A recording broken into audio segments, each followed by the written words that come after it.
The dream's a little tougher in Egypt. The economy there is struggling. The country's interim leadership is now trying to stop it from unraveling altogether. Egypt's finance minister outlined the government's short-term plans to save the economy. Yasser Hakim has more.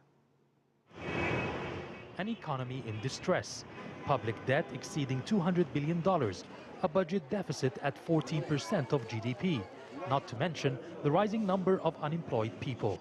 But the government says it has a plan. We are trying to activate the economy. We are trying to impose financial discipline.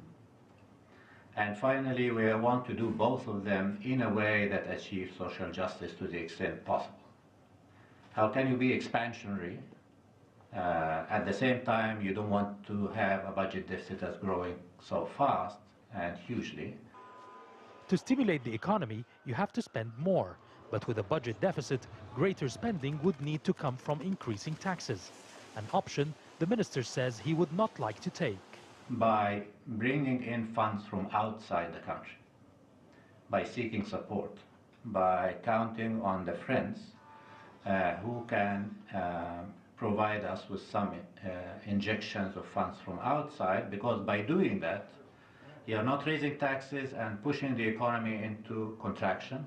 We believe that activating the economy should be through increasing the demand side, the expenditure side, if you like, but investment, not necessarily consumption.